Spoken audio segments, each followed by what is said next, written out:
In the film The Matrix 2 Reloaded, three key conversation introduces us to the more crucial facets of our relationship as those who have left the Matrix, as well as the problem of the Matrix still existing as the neighbor. What should be our relationship? Do we need to combat the Matrix? Should the Matrix be destroyed out? Should we accept it in good faith? The first conversation is discussed in this video, which will be undoubtedly be useful for you to include in your research about what it means to be a secured party creditor. The sixth episode of our The Redemption video series is in answer to your financial worries. Welcome to Debt Relief and Credit Repair channel. Your concerns are our answers. The information presented in this video and channel is for informational purposes only. No professional, accounting, financial, investment, or legal advice is given or implied by the channel or moderators. We desire to encourage self research and learn things the easiest way possible. If you are new to this channel, kindly subscribe and share this video with your friends who might find it useful. By doing so, you'll help us keep working toward our goals of providing our viewers with accessible knowledge. If you haven't already, you might want to see part 5 of our previous video, which is available in this channel. A conversation between Neo and the Oracle in the film The Matrix 2 Reloaded may shed insight in the connection between the people of Zion and the Matrix. You can easily relate in this video if you were able to watch the movie. If not, do you want to know what they talk about in the film and what we may infer from it? Well, keep watching. Well, come on. I'm not going to bite you. Come around and let me have a look at you. My goodness, look at you. You turned out all right, didn't you? How do you feel? You are not sleeping. We will get to that. Why don't you come and have a seat? Neo is invited by this oracle here. A draft is a type of commercial process that includes invitations to sit. The draft's drawer was the oracle. The debtor is thus the drawer. In this situation, Neo is the drawee and the creditor. A dishonor arises and the drawee becomes the debtor if they fail to satisfy the draft request. By refusing to honor the draft, you do not wish to become the debtor. Maybe I will stand. This is the dishonorable display by Neo. Suit yourself. The oracle does not wage war in response to Neo's dishonor. Neo then chooses to take a seat. I felt like sitting. The conversation continues now that Neo is being honored. I know, so let's get the obvious stuff out of the way. You're not human, are you? It's tough to get any more obvious than that. If I had to guess, I would say you are a program from the machine world. So is he. It alludes to the bodyguard for the oracle. So far, so good. But if that is true, it can mean that you are a part of the system, another kind of control. Keep going.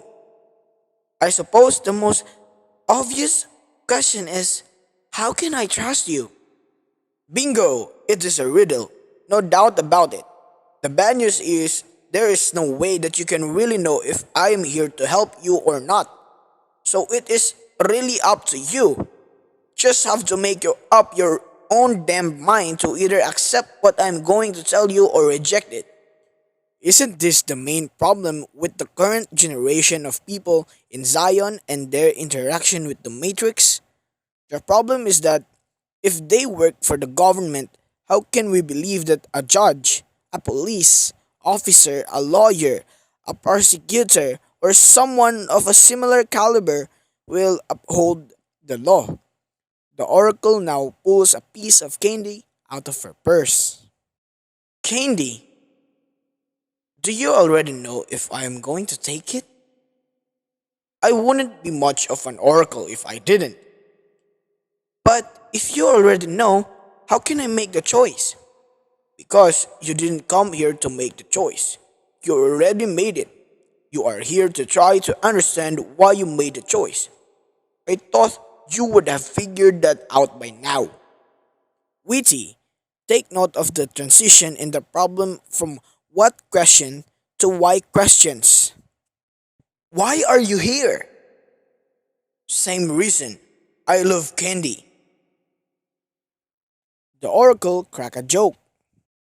Why help us? We are all here to do what we are all here to do. I'm interested in one thing, Neo, the future. And believe me, I know the only way to get there is together. I was reminded of a parable from the New Testament by the statement. It mentions a field, which alludes to the earth, where an adversary arrived on one night and scattered weeds throughout the wheat crop. The matrix people are the weeds, while the wheat represents the people of Zion. When the weeds started to grow, the servant questioned the master about whether they ought to pick them out. The master instructed the slaves to let the weeds and the wheat coexist because if the weeds were pulled out, the wheat would be ruined. Neo is being told this in this situation.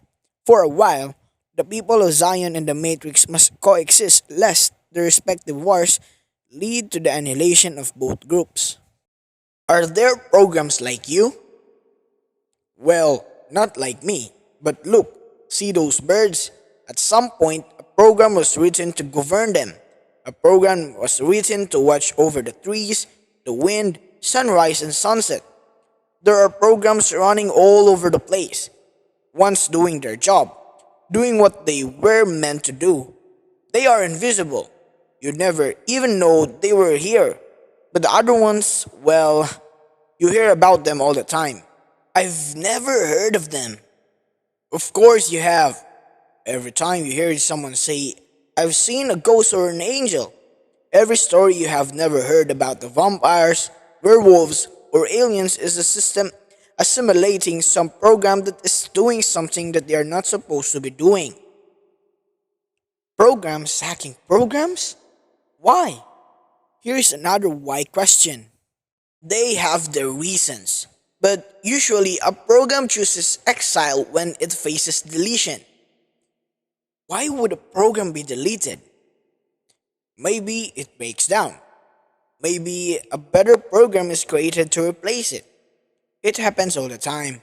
And with it, us, a program can either choose to hide here or return to the source. The machine mainframe! Yes, where the path of the one ends. You have seen it in your dreams, haven't you? The door made of light. What happens when you go through the door? I see Trinity and something happens. Something bad. She starts to fall and then I wake up. Do you see her die? No. You have sight now. You are looking at the world without time.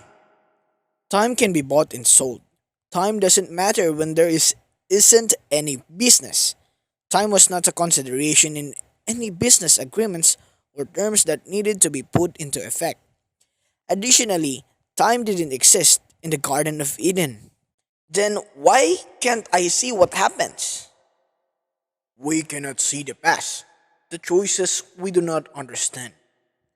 This is because we haven't yet given it a thought.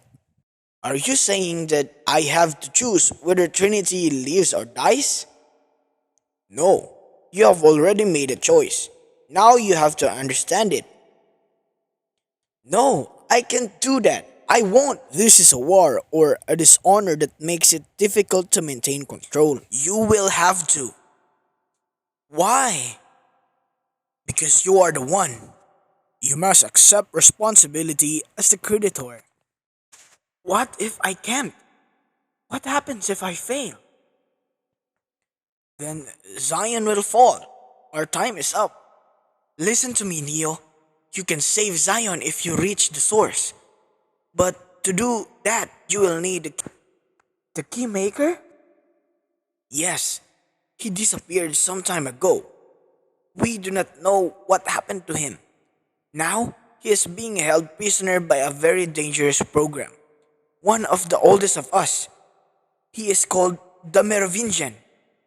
We will not let him go willingly. The Merovingian is a notable figure in history. In northwest Europe between 500 and 850 AD, he represents the earliest sovereign line of kings. The modern day descendants of the Merovingian dynasty are among those who think they are the guardians of the Holy Grail and the clandestine rulers of the world. Before the Pope made or broke other would be kings, this dynasty of monarchs served as the Pope's protector in Italy. What does he want? What do all men with power want? More power. Be there at that exact time and you will have a chance. I must go. Seems like every time we meet, I have nothing but bad news. I'm sorry about that. I surely am. But for what is worth, you have made a believer out of me. Good luck, kiddo. This discussion was amazing. It is the first of three dialogues that link the fact that the people of Zion, or those who want to escape the physical matrix confines, are not free to, number one, wage war on the matrix and its rulers or subjects, or number two, act independently of the matrix rulers and subjects. This is equivalent to saying 1. Don't oppose the global government system to overthrow it in the modern world. 2. Avoid launching an attack on the judiciary, including judges, prosecutor, law enforcement, the UN, and the Federal Reserve. The matrix or that system has something to do with you and your servant. So there you have it. This video series will provide you the knowledge and self-assurance you need to rise through the ranks of debtor slaves and assume the influential role of secured party creditor. We appreciate you watching this video. To ensure that you don't miss any of the episodes of this video series, The Redemption, please like this video, subscribe to our channel, and click the notification bell. Let's continue the fight. Stay tuned